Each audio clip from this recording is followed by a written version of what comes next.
um jeito, mas eu explico. Depois vocês saem, eu explico, para que também não aconteça esse problema. Agora tá gravando, vamos lá. Continuando. Aí a gente tem aqui, né? A gente passa agora a falar do tecido conjuntivo, que é o segundo tipo de tecido do nosso corpo. O tecido conjuntivo, ele possui três principais funções, que a gente pode dizer, que é sustentação, preenchimento e proteção e transporte de substâncias. Ele é geralmente chamado, né, de conjuntivo por causa do principal substância que ele é formado, que são fibras, né, geralmente fibras formado por dois tipos de proteínas, que a gente chama de colágeno e elastina. Alguém já, por exemplo, fez algum tratamento com nutriente colagenoso? Ou, tipo, tomou alguma suplementação com colágeno? Já ouviu falar desses alimentos? Já ouvi falar, mas nunca tomei.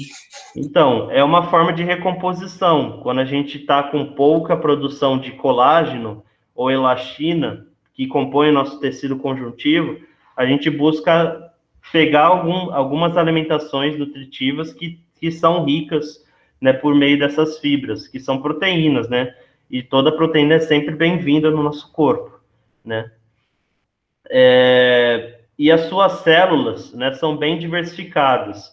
Dentre elas, do tecido conjuntivo, a gente pode variar de acordo com a forma da célula, o tamanho da célula e a sua função. E são 4 tipos de tecidos cartilaginosos que a gente tem. São os principais, tem muito mais, só que eu vou trabalhar somente os principais, que é o tecido ósseo, o tecido cartilaginoso, o tecido adiposo e o tecido sanguíneo. Eu não estou seguindo essa ordem, tá, gente? Que eu vou começar com o tecido adiposo. Mas é só uma forma, né, de dizer, né, quais são os 4 tipos. A gente vai começar primeiramente com o tecido adiposo. Por que o nome adiposo? Porque praticamente são células adiposas, ou também denomina a célula específica desse tecido adipócito, porque é célula que acumula gordura, né, que é responsável por pegar o alimento que a gente digeriu e transformar em gordura, em lipídio, né? E essa célula, praticamente, ela tem um formato arredondado e de grande volume, como está mostrando aqui a imagem, né? Ela é bem grande, geralmente ela ocupa, né, um espaço muito maior, né, dentro do nosso corpo. Não é à toa que ela está presente nas regiões que a gente fala que seria de gordura, né, nossa banha, na barriga, às vezes na região da perna, um pouco atrás das costas, né, e basicamente, por que elas são volumosas, né, por que elas são arredondosas e com grande volume? Porque elas retêm muito líquido. A gordura em si, ela absorve muito água. Não é à toa que, por exemplo, quando você faz muita atividade física, qual que é a primeira coisa que acontece no seu corpo que você percebe que parece que dá uma murchada no seu corpo? O que acontece, gente? Resposta? Ninguém? Perde água, gente. A gente começa a perder muita água, começa a desidratar, porque o que está acontecendo? A gordura que está presente lá no corpo, né? Essa gordura está sendo utilizada para queimar energia, e queimando essa energia vai liberando água no corpo. Então aí você vai suar bastante, você vai começar a transpirar muito, até chega um momento que a camisa fica tudo grudada, né, de tanto suor. Então aí essa é a principal função da célula adiposa, que é reserva de energia, pelo fato de ela ser um depósito corporal de gordura no corpo. Não somente tem essa função como reserva de energia, como também é um isolante térmico. Atua como uma barreira que impede diminuição de temperatura corporal. Então, por exemplo, em tempos muito frios, pessoas que são mais gordinhas dificilmente sentem muito frio, porque a célula adiposa, ela retém, ela atua como se fosse um isolante, né? Faz com que a gente não sinta tanto frio, como pessoas muito mais magras sente de forma um pouco mais exagerada, né? Porque não tem muitas células de gordura presente no corpo. Aqui a gente tem um exemplo em 3D de uma célula adiposa, ou adipócito no caso, e aqui em microscópio óptico de luz, que aí, no caso, você só consegue ver o formato da célula, você não consegue ver a estrutura interna dela. Vamos lá, aí a gente tem o cartilaginoso, partindo para o cartilaginoso. É um tecido conjuntivo que a gente fala que possui uma consistência firme e flexível. Por que que ele tem que ser firme e flexível? Devido ao fato de que eles são formados por células condrócitas e condroblastos, né? Que são praticamente células que vão produzir cartilagem no nosso corpo, que é uma estrutura, né, responsável por recompor também o nosso osso, né, nossa estrutura óssea, e também trabalha no processo de crescimento ósseo, né? E aí, a principal função que essas células têm diante do tecido é sustentação e revestimento, ao mesmo tempo que busca, né, fortificar os ossos do nosso corpo para aumentar mais a possibilidade de a gente se sustentar, né, manter o corpo de pé, né, e poder se locomover, e também recompor, né, se por exemplo, o osso, né, começar a desgastar muito o cálcio presente no osso, aí essas células de cartilagem vão produzir mais substância de cálcio para poder recompor o osso. A gente fala que são cartilagens, dentre elas, podem estar localizadas nas orelhas externas, ou seja, se eu tirar aqui, essa região aqui, em cima da orelha, é praticamente formada por cartilagem, porque a gente consegue mexer. Por isso a ideia de flexibilidade, porque torna a possibilidade de você mexer, né, o local, sem causar nenhuma dor, nada, movimentar, né, poder possibilitar a movimentação e a flexibilização. Alguns órgãos também respiratórios, no caso, né, que é a traqueia, precisa, né, ter a presença da cartilagem, porque é o local onde vai ter o transporte de um gás que a gente está inspirando, né, que é o oxigênio. E também pode estar presente no discos de cartilagem, que está entre as vértebras. Por que que a gente consegue movimentar a coluna vertebral?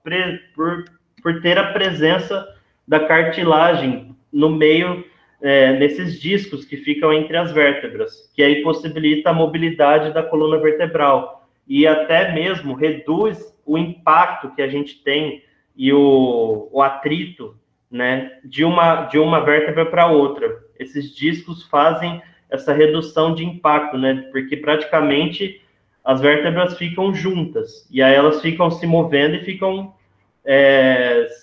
praticamente uma arrastando uma em cima da outra. Então, esse disco faz essa possibilidade de movimentação sem que haja algum dano, né, na coluna vertebral. Peraí. Deixa eu ver. Alguém entrou, gente? Ou mandaram mensagem? Já liberei. Liberou? Beleza. Então lá, vamos lá que tá acabando. Tá acabando. A gente está no ósseo agora. É o terceiro tipo de tecido conjuntivo. Aí a gente pode falar, né, que o ósseo, o tecido ósseo, ele é formado principalmente por células, o próprio nome diz, né, sempre vai ser blastos ou cistos, só que é osteoblasto e osteocisto. Quando é cartilaginoso, é condroblasto, condrocisto, né? São dados esses nomes, são as células, né, o nome da célula em si. E qual que é a principal característica desse tecido? O fato de ser muito rígido pela presença de ter uma matriz extracelular, que a gente fala que seria o líquido entre as células, rico em sais minerais, principalmente de cálcio e de colágeno, que já seria um tecido conjuntivo denso, né, presente junto com o cálcio que reveste os nossos ossos. E faz com que, assim, revestindo os ossos, possibilitando eles serem mais rígidos e resistentes, né? E não só isso, como também os ossos do nosso corpo apresentam inervações, ou seja, apresentam alguns nervos que ficam localizados na região do osso, né? Então, por exemplo, se você quebra o osso, você consegue sentir dor, né? E é uma dor insuportável você arrebentar um osso. E porque toda a inervação que está presente no osso acaba realizando uma ação de resposta, né, que atinge o nosso cérebro e interpreta que ocorreu um dano no osso, então vai sentir os nervos sensíveis, né, que vão possibilitar a dor, a sensação de dor. E vasos sanguíneos, porque também os ossos precisam ser recompostos com outros nutrientes, não somente de cálcio e colágeno, né? Então aí precisa também ter a irrigação de alguns vasos sanguíneos presentes no osso. A principal função do tecido ósseo é sustentação do corpo. Praticamente, essa é a principal função, porque se a gente não tem a sustentação do corpo, a gente não consegue ficar de pé e nem mesmo se locomover, nem fazer nenhum tipo de movimentação, né? E, praticamente, o tecido ósseo compõe o sistema esquelético locomotor, que eu deixei aqui como exemplo, né? Como que é o nosso esqueleto, né? Os tipos de ossos que compõem o esqueleto do corpo humano. Oi? Alguém levantou a mão. Levantou a mão? Peraí. Quem que levantou? Vocês viram quem levantou? Porque ela baixou. Não, pra mim eu não vi, não. Quem que levantou a mão, gente? Alguém tá com dúvida? Eu acho que é alguém clicou sem querer e aí baixou rapidamente. Ah, tudo bem, então. Vamos continuar. Então, vamos lá. Então, aqui eu só deixei um exemplo, né, como que é o tecido, né, do tecido ósseo, né? Aí você vê que tem, ó, o osteoblasto, o osteocisto, a região aqui onde vai ter a presença dos nervos dentro do osso, né? Aqui o tecido conjuntivo, como eu falei, que tem a presença do colágeno, né? Osteoclasto, basicamente, é o local onde vai produzir essas células, tá, gente? É uma região que vai ter como uma célula que promove a produção do osteoblasto e osteocisto, tá? Aí o sangue, que é o último tecido conjuntivo que a gente ia tratar, basicamente, vocês sabiam que o sangue é um tecido conjuntivo? Não. Eu, pelo menos, não sabia. Todo mundo acha que o sangue é só um local onde vai ter a condução sanguínea no corpo, né? Mas ele é um tecido conjuntivo. Ele praticamente é formado por vários tipos de células, né? Então, dentre essas células que se especializam, tem como principal função no sangue, né, o tecido conjuntivo sanguíneo, que é de defesa do organismo e transporte de nutrientes. E aí a gente fala que o próprio sangue, ele é considerado um tecido líquido, totalmente líquido, ele não tem somente, né, a gente pode falar que são os vasos, né, que aí já no caso os vasos não são considerados tecido conjuntivo, é tecido epitelial, que compõe, né, que envolve os ductos dos vasos sanguíneos, a veia, a artéria, né, e aí dentro dele aí vem o tecido líquido sanguíneo, que é conjuntivo. E ele é composto principalmente pelas células, a hemácia, que é a principal transportadora, né, de oxigênio e também que compõe a coloração vermelha do nosso sangue, né?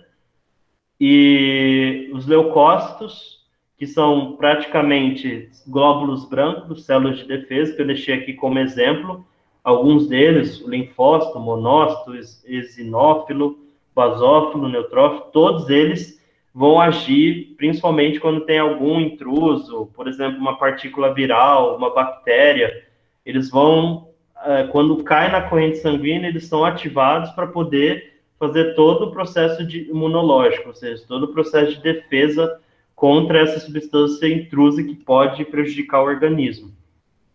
As plaquetas, que são responsáveis pelo processo que a gente fala que é quando a gente machuca, né, faz a coagulação sanguínea. Elas são praticamente como se fossem várias plaquinhas que quando ocorre, por exemplo, um corte na pele e começa a sair sangue, para poder evitar com que esse sangue fique saindo toda hora, essas plaquinhas são sobrepostas na região que foi ferida, né, para poder depois, aí outras células responsáveis vão recompor e vão agir para poder, né, regenerar o tecido que foi arrebentado, né, o tecido que foi lesionado, né, que é o tecido epitelial. E assim ele faz com que prende, né? Faz com que o sangue não fique saindo o tempo todo. E o plasma, basicamente, é o local que a gente fala que vai ficar armazenado os glóbulos brancos. Porque o sangue em si é composto pela região do sangue, né? Sanguíneo, plasma sanguíneo, mais as hemácias, glóbulos brancos, leucócitos e plaquetas, né? E é isso. Aqui eu dei um exemplo de microscópio como que é, né? As hemácias são todas essas daqui, tá, gente? Todas parece um formatinho de feijão, lembra um formato de feijão. E aqui essas outras que estão mais coloridas são os glóbulos brancos, né? Se a gente vê aqui atrás, deixa eu ver se eu consigo voltar. Ó, por exemplo, aquele que parece totalmente colorido por dentro, a gente dá o nome tem o macrófago também, né? Esqueci aqui, não só tem o linfócito, o monócito, eosinófilo, basófilo e neutrófilo, mas tem o macrófago, que é outro glóbulo branco, que é esse daqui. Ele é totalmente cheio de substâncias dentro, né? Que são responsáveis por englobar a substância intrusa, e tem enzimas presentes dentro dessa célula que vão matar, né? Que vão digerir toda a partícula intrusa que entrou no nosso sangue. Aí que tem o neutrófilo, né, e só para dar um exemplo, né, diferença entre a hemácia e os glóbulos brancos. Aqui só para mostrar, né, em geral, como que é o tecido, né, como que é a nossa perna, em geral, assim, com todos os tecidos, o osso, né, com a qual a gente fala que tem o tecido ósseo, né, aí os osteocitos, canal de vasos sanguíneos, né, toda a sua composição. Aí em volta a gente tem outros tipos de tecidos. Eu falei, né, não somente o adiposo, o sanguíneo e o ósseo cartilaginoso, mas também existem esses outros dois tecidos, que é o tecido conjuntivo denso e o tecido conjuntivo frouxo. Basicamente, esses dois tecidos servem como se fosse para recompor regiões que têm espaços vazios dentro na perna, né? Eles meio que fazem o processo que a gente fala que seria como se fosse o pavimento. Não existe o pavimento das ruas, que é você colocar carvão, colocar o concreto e fazer o pavimento, né, na rua. É a mesma coisa. No órgão, no corpo, esses dois tecidos, eles preenchem os locais que não tem nenhum tipo de tecido, para poder, assim, facilitar mais, né, a composição por inteiro, né, do órgão, né, do nosso membro e dos órgãos também, né. Aqui mais outro exemplo do braço, né, a gente ainda vai falar do tecido muscular e os tecidos nervosos, aqui presentes nas mãos, mas aí só para mostrar, né, o tecido epitelial, que é toda essa parte aqui, embaixo, né, e em cima.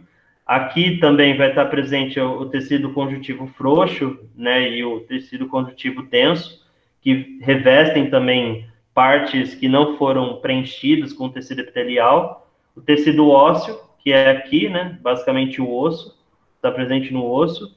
Tecido cartilaginoso, que também está presente no osso, que eu falei, né, que são dois tecidos que trabalham um junto com o outro. E tecido sanguíneo, né, que aí é presente pelas artérias e as veias, né. De coloração azul seriam as veias e a coloração vermelha seriam as artérias. Então, é isso, gente. Eu ainda vou ter que falar aqui um pouco anterior, mas acabou a aula, né, porque eu acabei não finalizando direito, não gravei direito o início, mas vocês tem alguma dúvida, gente? Acabou a aula, por enquanto? Nenhuma dúvida, professor. Oi. Não, cheguei Não, tudo. nenhuma dúvida? Não. Nenhuma. Ficou claro? Acharam difícil? Tá tudo bem? Dá para entender. Isso é só Difícil. Isso é só Tá introdução. Tá. Isso é só introdução, tipo, do que seria o tecido. A gente vai falar ainda nas próximas aulas o que é órgão, o que é o sistema do corpo, aí a gente vai tratar. Se vocês verem, eu estou fazendo o quê? Eu estou fazendo uma linha, assim, a gente começou pelas células, e entrou para uma escala muito maior, que são os tecidos. Aí depois a gente vai falar sobre os órgãos, que é uma escala maior ainda. Ou seja, está indo da escala micro, que é aquilo que a gente não consegue enxergar, precisa de microscópio para poder enxergar, para chegar naquilo que a gente enxerga, que é o nosso, o organismo, o ser humano, né? Entendeu? Beleza? Mas, então tá, Beleza. então eu estou finalizando a aula mais cedo. Se vocês tiverem alguma dúvida em relação às atividades que eu passei, também pode entrar em contato comigo no WhatsApp, que eu estou à disposição no período da tarde. Eu não respondo depois das 10 horas, gente. Você precisa dormir também. Tem vida também, né? A gente não consegue responder toda hora as mensagens. Você consegue dormir, professor? Também. Também. Mas é isso. Eu finalizo a aula agora, tá? Se vocês quiserem sair, eu só vou dar continuidade para o pessoal que ainda não está assistindo aquele início da aula, tá? Que aí eu preciso gravar. Vocês podem sair, tá, gente? Então, permitido aí. Boa noite, bom dia a todos e bom descanso, tá? Para você também, tchau. Tchau. Ué, mas os alunos entraram agora, os que entraram agora já estão saindo, são os primeiros a sair. Mas eles vão ver depois a aula gravada. Tchau, professor. Tchau. Minha aula já acabou? Acabou, meu filho. Nossa. Preciso que todo mundo saia, viu, gente? Então, vocês querem que eu explique de novo? Bom, Quem perdeu? Anterior? Alguém quiser que eu explico o início. Que eu... Não precisa. Não precisa? Não precisa. A pessoa não quer saber mesmo, né? Ela chegou agora, hein? Então, gente, eu preciso que vocês saiam. Quer que eu remova todo mundo, Rafael? Ok, professor. Eu te mandei um vídeo lá. E aí, eu explico depois, beleza? Falou. Tá bom, eu assisto depois, Cris. Entrou Matheus, agora. enche água, a hora que tá chegando. Não Tchau. dá. Eu vou negar, porque já acabou a aula. Olá, professor. Olá. Quem que é o aluno? Guilherme. O Gui, a gente acabou a aula agora. Eu vou só gravar de novo, porque o início da aula eu não tinha gravado. Tá. Você quer que eu ouça, pelo menos? Eu só vou até uma parte, eu não vou falar a aula inteira, tá? Tá. Você quer ficar? Uhum. Então tá, vamos lá. Só para eu não gravei essa parte, caramba. Vamos lá, só para mostrar novamente, eu estou retomando aquilo que eu não consegui gravar da aula, só para os alunos assistir depois, posteriormente. A aula era sobre tecidos do corpo humano, né? Então, a gente tem que, primeiramente, começar para entender o que é, né, o tecido do corpo humano, tem que saber qual é a área, né, da biologia, qual é a área das ciências biológicas que faz esse estudo, né, especializado sobre os tecidos. E a gente fala que é histologia, né, porque vem da própria palavra, do latim do grego, de histo, que significa tecido, e logia, que significa estudo ou conhecimento. Então, seria o estudo ou conhecimento dos tecidos. Então, a gente fala que essa área da histologia é a parte das ciências biológicas, né, que seria a geral, né, que estuda os tecidos e como eles se agrupam para formar os órgãos e os sistemas. A gente entra agora no segundo nível de organização dos seres vivos, que é basicamente um acima das células, porque os tecidos em si é o conjunto de várias células que tem a mesma morfologia e a mesma fisiologia, ou seja, a mesma composição e das suas estruturas e mesma função, né? Então, aqui só para mostrar o exemplo, né, como que os níveis de organização de seres vivos, a gente está no segundo, chegamos a falar sobre células anterior, né, e agora a gente passa a falar dos principais tecidos. Quais são eles? São 4 tipos de tecidos. A gente tem o tecido epitelial, tecido conjuntivo, tecido muscular e tecido nervoso. Tendo aqui como exemplo como que esses tipos de tecidos, né? Um desenho como exemplo. Tecido epitelial ou epitélio. Começando pelo primeiro, né? Qual que é a principal função do tecido epitelial? São 3 principais: revestimento do corpo, sensibilidade, secreção de substâncias. Por que revestimento? Porque ele acaba revestindo partes do nosso corpo. Dentre elas, um tecido epitelial que é mais conhecido é a pele, né? A epiderme, né? E esse tipo de tecido, ele é composto principalmente por células que ficam agrupadas de forma justaposta, ou seja, uma grudada, uma do lado da outra. E elas têm diferentes formas, desde células cilíndricas, células achatadas, células cúbicas, e eles variam esse tipo de forma da célula, classificando o tecido epitelial de revestimento em vários tipos. Dentre eles, a gente tem com células pavimentosas, que aí, no caso, é o exemplo da pele. A gente tem o caso do tecido epitelial, que tem células cúbicas, né, que geralmente compõem principalmente ductos ou,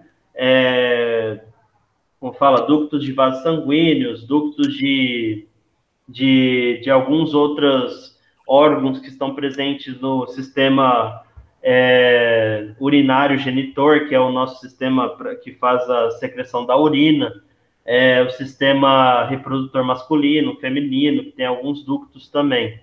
Eles compõem, né, esse tipo de célula, esse tipo de forma de célula, nos tecidos epiteliais deles. Aí a gente tem as células prismáticas também, né, como eu falei, que é exemplo da mucosa do estômago, aqui que eu dei como exemplo. Que mais? Também estão presentes nos ductos biliares, presente da vesícula biliar, né, que está presente no sistema digestório, as tubas uterinas, entre outros locais. Células cilíndricas, né? Aqui também, só para dar um exemplo, né? São células presentes em tecidos epiteliais que revestem o tubo digestório, né? Revestem também o estômago, intestino delgado, intestino grosso e a própria vesícula biliar. Ou seja, a vesícula biliar ela vai ter tanto células que a gente fala que seriam as prismáticas, né? Como também células cúbicas de tecido epitelial de revestimento. E aqui, como para finalizar, tem as células de transição. Por que dá esse nome, né, de células de transição? Porque ela acaba podendo se modificar dependendo da condição que o órgão está. É o caso do epitélio que reveste as bexigas urinárias. Quando a gente tem, por exemplo, alguém está mandando mensagem? Gente, peraí. O que mandaram aí? Aos que chegaram agora, por gentileza, falar seu nome, sobrenome. Ah, tá, beleza.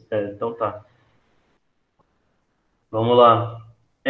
O que acontece? Na célula de transição, ela basicamente ela se modifica em dois tipos de células, podendo ser células cilíndricas ou células cúbicas. Por quê? Porque quando elas estão células cilíndricas, é quando a nossa bexiga urinária está cheia. Quando a gente produz a urina, ela tem que ficar armazenada em algum lugar, e fica na bexiga urinária. Então, ela fica cheia, então a célula se modifica e se alonga para poder ocupar o espaço, né, e possibilitar com que essa urina fique armazenada na bexiga. Quando a gente elimina a urina, né, indo no banheiro, fazendo xixi, esse volume de espaço diminui. Então, a célula se modifica de novo, formando uma célula cúbica. Então, ela faz essa transição quando está cheia, com urina, na bexiga urinária, e quando está vazia, sem urina na bexiga urinária. Até aqui deu para entender? Tudo bem? O aluno que está aqui, né, no caso? Sim. Beleza. Aí a gente tem, além do tecido epitelial de revestimento, a gente tem epitélio glandular, que seria outro tipo de tecido epitelial, que a gente viu lá, que eles têm as três funções, né, que seria de revestimento, de secreção de substâncias e de sensibilidade. A gente fala que o epitélio glandular seria aquele tecido que tem a função de secretar substâncias, né, constituído principalmente por células que são isoladas ou agrupadas, ou seja, formando estruturas individualizadas que a gente chama de glândulas. Por isso o nome epitélio glandular, porque tem a presença dessas células, as glândulas. Aí, qual que é a função da glândula? A função principal é a secreção, Ou seja, ela na própria glândula, ela produz a substância e libera de forma a atingir um determinado local do corpo, né? E esse fluido, geralmente, os tipos de substâncias que produzem, né, pelas glândulas, pode ser muco, enzimas ou hormônio, né? Aí a gente também classifica, né, as glândulas em 3 tipos: a glândula endócrina, a glândula exócrina e a glândula mista. Por que que dá o nome de endócrina ou exócrina? Pela forma como que é secretado, como que é liberada essa substância. Se a glândula, ela secreta de forma que atinge a parte externa do corpo, né, que busca atingir a superfície da nossa pele, é uma glândula exócrina.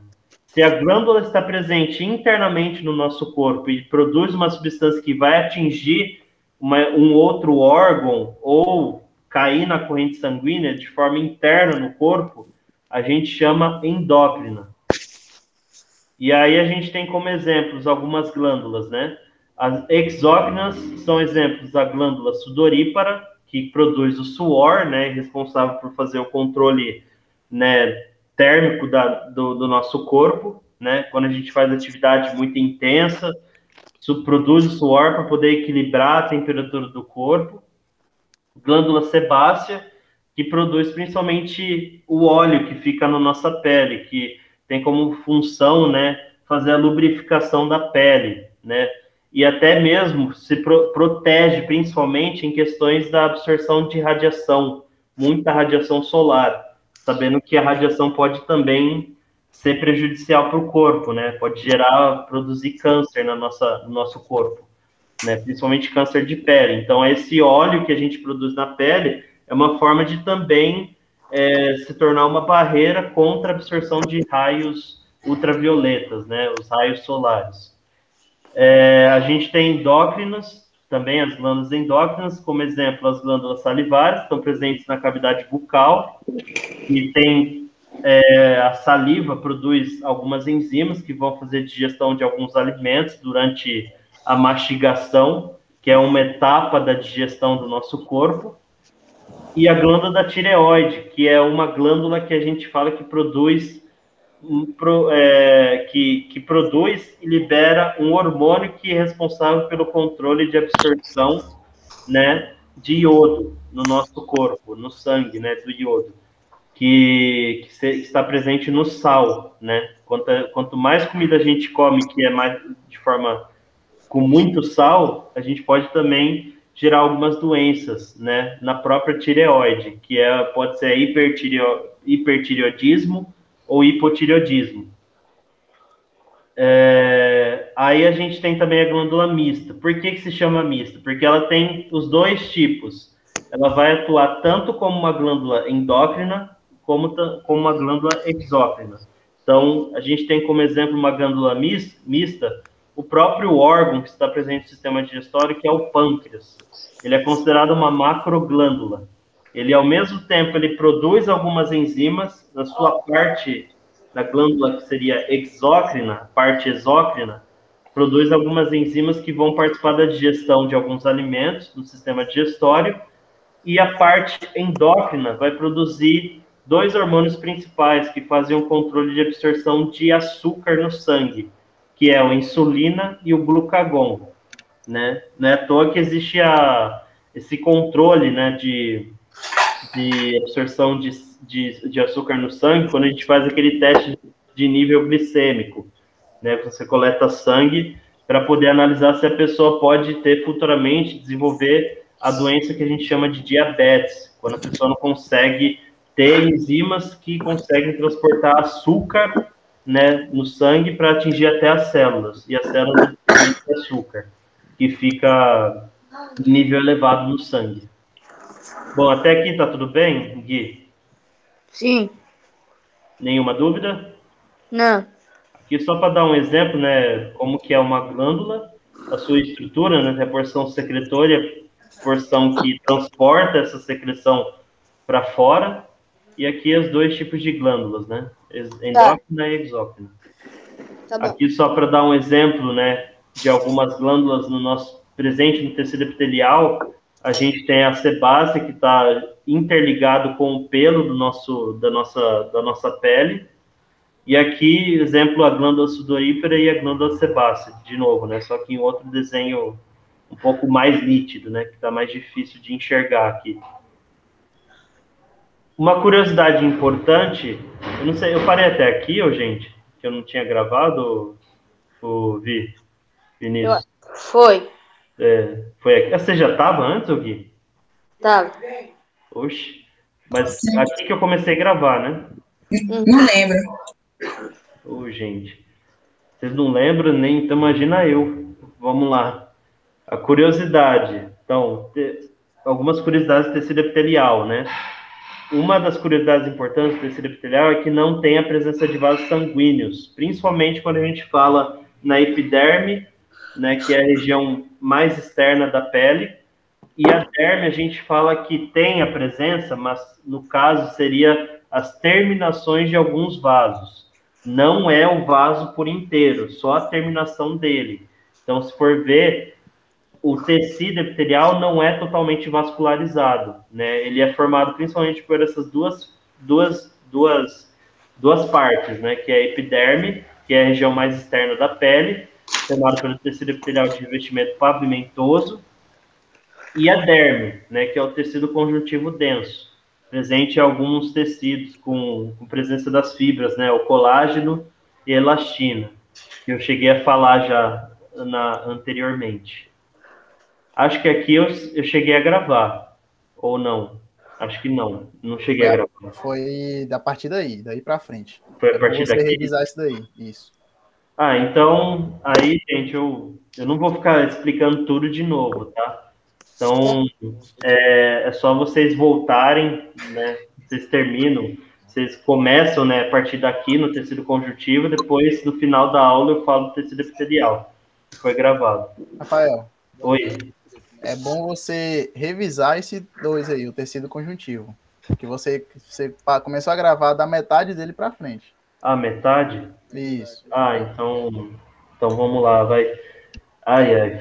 A cabeça começa a já não querer funcionar, mas vamos lá. Tecido conjuntivo. Então vamos fazer só por aqui, até chegar onde eu parei. Que acho que o Vi deve saber. Você sabe, né, Vi? Sei. Você parou no tecido sanguíneo. Aí você, assim que você terminou de explicar o que era tecido sanguíneo, você começou a gravar. Sério? Sério? Caraca, vamos lá. Então, tecido conjuntivo, né? Ele tem como principal característica voltado nas principais funções, né? São 3 principais funções: sustentação, preenchimento e proteção e transporte de substâncias. Ele tem o nome de conjuntivo porque a presença principalmente de 2 tipos de fibras que são formados por proteínas do colágeno e a elastina. Como eu até falei anteriormente na aula, que existem alguns alimentos que a gente come, né, que seriam nutritivos, que tem a presença rica entre dessas fibras, né, o colágeno e a elastina. Alguns suplementos que a gente come também para poder tentar recompor essas fibras proteicas que estão presentes no tecido conjuntivo. As suas células em si do tecido conjuntivo são bem diversificadas diante da forma, o tamanho e função. São esses principais aspectos que apontam, né, essa diversidade de células. E o tecido conjuntivo pode ser dividido em 4 tipos principais. Existem mais 2, né, tecidos conjuntivos, mas eu só vou tratar dos principais, que realmente são mais importantes, que é o tecido ósseo, o tecido cartilaginoso, tecido adiposo e o tecido sanguíneo. Aqui só para mostrar como que essas fibras, né? Aqui em coloração rosa tem o colágeno e a coloração azul a elastina, né? Que fica meio como se fosse encruzilhada, né? São várias fibras, uma encruzilhando a outra. Aí os tipos de tecidos, peraí. Não, ai caramba. Peraí, gente. Cartilaginoso não, né? Tecido conjuntivo. Desculpa aí, foi um erro, mas vamos voltar. Olha aí, Tipos de tecidos conjuntivos. A gente tem, então, adiposo, começando pelo adiposo, é formado por células adiposas ou adipócitos, né, que é o nome da célula em si. Por que que dá esse nome? Porque são células que acumulam gordura, né? Ela tem um formato... Peraí. Elas têm um formato arredondado, né? Porque e de grande volume. Por que que tem esse formato? O fato de que a célula de gordura, ou seja, a célula adiposa, ela acumula muita água, ela retém muito líquido, né? Absorve muita água, e por isso que ela acaba ocupando um volume maior no nosso corpo. E não é à toa, devido a isso, que as principais funções da célula adiposa, né, do tecido adiposo, é o isolante térmico, né, porque atua como uma barreira que impede a diminuição da temperatura corporal, né, não é à toa que pessoas mais gordinhas dificilmente sentem muito frio em tempos como a gente está passando agora, né, no inverno, tudo, e pessoas mais magras sentem mais frio, porque não tem muito tecido adiposo, né, que reveste o nosso corpo, reveste o corpo deles.